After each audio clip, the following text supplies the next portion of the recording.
वातावरण भी बनता है। आपसी दुश्मनी में आदमी मरते हैं, ये पता रहता है। डकैती में, लोभ में, लालच में, लेकिन जिस तरह की वारदात यहाँ हुई और मेरे पास शायद सरपंच साहब का टेलीफोन भी गया था, तो उस वक्त हमने प्रशासन से, पुलिस अधिकारियों से मैंने बात की थी। तो उस वक्त उन्होंने कहा था कि जी हम कातिलों को एक आध दिन में गिरफ्तार कर लेंगे, फिर शायद वो गिरफ्तार कर। अब इसमें दो पहलू हैं जो आपने बात मेरे से की। एक तो ये भी बात सही है कि जब हांसी में कत्ल हो निजी शत्रुता के चलते, तो वहां तो 1 करोड़ रुपये, और जहां निर्दोष मारे जाएं क्योंकि हाथों को शत्रुता थी, तो ये बात आपको बड़ी वाजिब है। इस बात को मैं कल तक मुख्यमंत्री से भी बात कर लूंगा, लेकिन मैंने एक और इस तरह की जो घटना घटी थी, और हमने मुख्यमंत्री से कहा कि मुख्यमंत्री जी कि आपने एक जगह 1 करोड़ रुपया दिया, दूसरा दे दो, तो फिर दूसरी जगह भी 1 करोड़ दो भाई, और बात बड़ी ठीक है। तो इसके लिए मैं व्यक्तिगत तौर से कल शाम तक जब भी मेरी मुख्यमंत्री से टेलीफोन पे बात होगी तो मैं उनको बताऊंगा, नहीं तो चीफ सेक्रेटरी को बताऊंगा। रोजगार की, नौकरी की बात, और ये बात ये प्रशासन ने अब तक कर देनी चाहिए, या फिर किसी को ना देते, हांसी में दे दिया और नारनंद में ना दें, बुरी बात। एक तो ये बात। दूसरी है कि अगर मुझे ऐसा आप लोगों के बयान से और पुलिस की कार्रवाई से ऐसा लगा कि भाई जिस तरीके से आप कह रहे हो कि चीफ मिनिस्टर साहब ने हमें भेजा संदेशा कि जाओ एसपी से मिलो, पर एसपी बात करने से इनकार कर गया, तो मैं तो ये कहूंगा कि मुख्यमंत्री की कमजोरी है, या कहीं न कहीं आपके खिलाफ कोई षड्यंत्र या साजिश।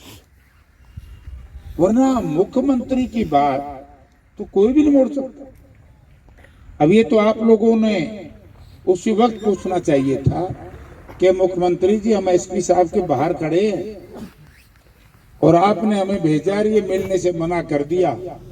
ये कमजोरी आपकी तरफ से है या प्रशासन में आपका कुछ है ही नहीं, तो फिर सरकार का है, फिर तो जंगल का राज है। मुख्यमंत्री की नहीं मानेंगे तो बताओ भाई, तो लोगों राज कैसे चलेगा? प्रजातंत्र में तो राज ही चलता है, राजे महाराजों का राज चलता है। एक तो मैं आपसे निवेदन करूंगा कि आप लोग भी, और मैं तो कल तक ही, आप मेरे से टेलीफोन पर बात कर लियो, सुनील को मैं संदेश दे दूंगा, अब मैं दिल्ली जाऊंगा यहाँ से, और मैं रात लग डीजीपी से आपका समय फिक्स करा देता हूँ।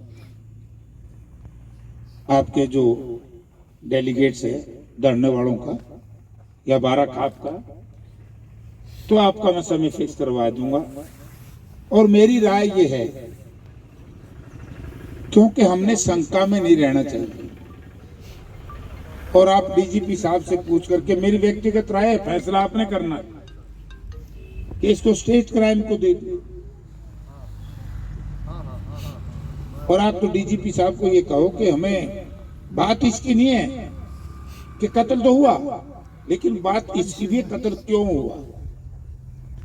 अगर हमें ये पता लग जाए कि कत्ल क्यों हुआ, तो हमें संतुष्टि आ जाएगी। कत्ल किसने किया, हम इस चक्कर में नहीं,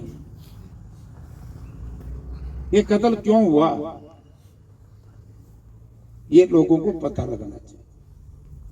तो मैं आपको बहुत जल्दी डीजीपी साहब से बात करके उनसे फिक्स करवा देंगे, वो भी नहीं करेंगे, मैं वो भी संदेशा दूंगा।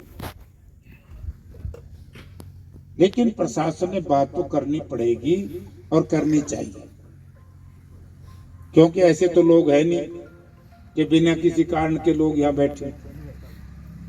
और अन्याय को सहन करना भी एक अपराध है, कमजोरी। तो और जो जिम्मेवारी मेरी लगाओगे आप बता दो, चीफ मिनिस्टर से बात कर लूंगा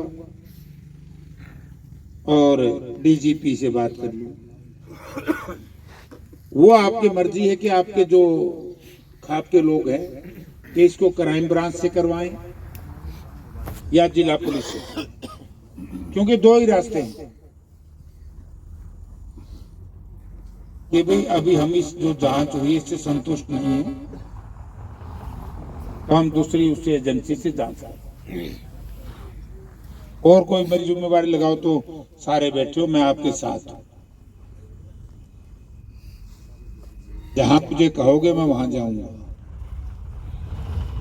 जो ड्यूटी लगाओगे मैं वो करूंगा। बात ये नहीं है कि मैं आपने चुना, बात ये है कि मैं चुना हुआ जनप्रतिनिधि हूं, मेरी जिम्मेवारी है। जिस तरह की बात आप कहोगे दोनों चीजें मैं बात करके कल तक आपको बता दूंगा। और को बात